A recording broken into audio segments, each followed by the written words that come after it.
ಹೊಸ ವರ್ಷದ ಸಂಭ್ರಮ. ವರ್ಷದ ಮೊದಲ ದಿನವೇ ಬೆಂಗಳೂರಿಗರ ದೇವರ ದರ್ಶನ. ಜನವರಿ 1 ಹೊಸ ವರ್ಷದ ಮೊದಲ ದಿನ. ಇಂದು ಭಕ್ತರ ದಂಡಿನಿಂದ ದೇಗುಲ ತುಂಬಿ ತುಳುಕ್ತಾ ಇತ್ತು. ಹೊಸ ವರ್ಷದ ಮೊದಲ ದಿನ ಭಕ್ತರ ದೇಗುಲ ದರ್ಶನ. ಭಕ್ತಾದಿಗಳಿಂದ ತುಂಬಿ ತುಳುಕಿದ ಬೆಂಗಳೂರಿನ ದೇಗುಲ. ಹೊಸ ವರ್ಷ, ಹೊಸ ಕನಸು, ಹೊಸ ಸಂಕಲ್ಪ. ವರ್ಷದ ಮೊದಲ ಬೆಳಗನ್ನು ಬೆಂಗಳೂರಿನ ಬಹುತೇಕ ಜನ ದೇವರ ದರ್ಶನದೊಂದಿಗೆ ಆರಂಭಿಸಿದ್ರು. ನಗರದ ಮಲ್ಲೇಶ್ವರದಲ್ಲಿರುವ ಕಾಡು ಮಲ್ಲೇಶ್ವರ ದೇಗುಲದಲ್ಲಿ ಬೆಳಿಗ್ಗೆಯಿಂದಲೇ ವಿಶೇಷ ಪೂಜೆ, ಅಭಿಷೇಕ ನಡೆಯಿತು. ದೇವರಿಗೆ ವಿಶೇಷ ಅಲಂಕಾರವನ್ನ ಮಾಡಿದ್ರು.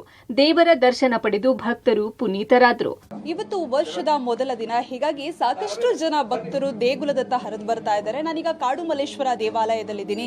ಇವತ್ತು ಬೆಳಗ್ಗೆಯಿಂದಲೇ ಇವತ್ತು ವಿಶೇಷವಾಗಿರುವಂತಹ ಪೂಜೆ, ಯಾಕಂದ್ರೆ ವರ್ಷದ ಮೊದಲ ದಿನ ಆಗಿರೋದ್ರಿಂದ ಸಾಕಷ್ಟು ಸಂಖ್ಯೆಯಲ್ಲಿ ಕೂಡ ಭಕ್ತರು ಬರ್ತಾರೆ. ಹೀಗಾಗಿ ದೇಗುಲದಲ್ಲಿ ಮೊದಲ ದಿನ ಅಭಿಷೇಕ, ವಿಶೇಷ ಪೂಜೆ, ಅರ್ಚನೆಗಳು ನಡೀತಾ ಇದೆ. ಸಾಕಷ್ಟು ಸಂಖ್ಯೆಯಲ್ಲಿ ಭಕ್ತರು ಬೆಳಗ್ಗಿನಿಂದಲೇ ದೇಗುಲದತ್ತ ಹರಿದು ಬರ್ತಾರೆ. ಸಹಜವಾಗಿ ಮೊದಲ ದಿನ ದೇವರ ದರ್ಶನಕ್ಕೆ ಭಕ್ತರು ಬರುವಂತದ್ದು ಸಾಮಾನ್ಯ. ಹಾಗಾಗಿ ಈ ವರ್ಷ ನೋಡ್ತಾ ಇರ್ಬೋದು, ಸಾಕಷ್ಟು ಸಂಖ್ಯೆಯಲ್ಲಿ ಭಕ್ತರು ಬರ್ತಾ ಇದ್ದಾರೆ. ವಿಶೇಷವಾಗಿರುವಂತಹ ಅಭಿಷೇಕಗಳನ್ನ ಕೂಡ ಮಾಡ್ತಾ ಇದ್ದಾರೆ.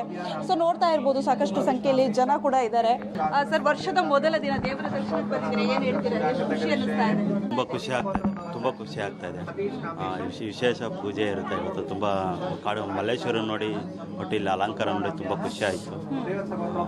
ಒಂದು ಏನೋ ವರ್ಷ ಕಾಲಿಡ್ತದೆ, ಎಲ್ರಿಗೂ ಒಳ್ಳೇದಾಗ್ಲಿ ಅಂತ ಶುಭ ಹಾರೈಸ್ತೀನಿ. ಹೊಸ ವರ್ಷದ ಒಳ್ಳೆ ಅಲಂಕಾರ ಮಾಡಿ ಒಳ್ಳೆ ಚೆನ್ನಾಗಿ ಪೂಜೆ ಎಲ್ಲ ಚೆನ್ನಾಗಿ ಮಾಡ್ತಾವ್ರೆ. ಒಳ್ಳೆ ಆನಂದವಾಗಿ ಸಂತೋಷ ಆಗ್ತದೆ. ಸ್ವಲ್ಪ ವಿಶಸ್ ಇದೆ, ಸೊ ಫುಲ್ಫಿಲ್ ಮಾಡಲಿ ಅಂತ ಬಂದಿದ್ದೀವಿ. ಪ್ರೇ ಮಾಡ್ಕೊಂಡು ಎವ್ರಿ ಇಯರ್ ಇದನ್ನೇ ಮಾಡ್ತೀವಿ. ಪ್ರಾಕ್ಟೀಸ್ ಇದು, ರಿಚುವಲ್ಸ್ ಅಂತಾನೆ ಅನ್ಕೋಬಹುದು. ಸೊ ಎವ್ರಿ ಇಯರ್ ಬಂದು ಪ್ರೇ ಮಾಡಿ ಎಲ್ಲ ಒಳ್ಳೇದಾಗುತ್ತೆ ನಂಬಿದ್ದೀವಿ. ಸೊ ಕಂಟಿನ್ಯೂ ಮಾಡ್ತೀವಿ. Thank you. ಭಕ್ತರು ಹೇಳ್ತಾ ಇರುವಂತಹ ಮಾತು.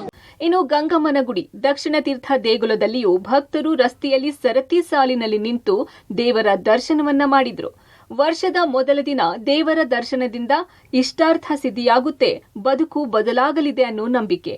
ಎಲ್ಲರಿಗೂ ಹೊಸ ವರ್ಷ ಹರುಷ, ನೆಮ್ಮದಿಯನ್ನು ತರಲಿ ಅನ್ನೋದು ನಮ್ಮ ಆಶಯ.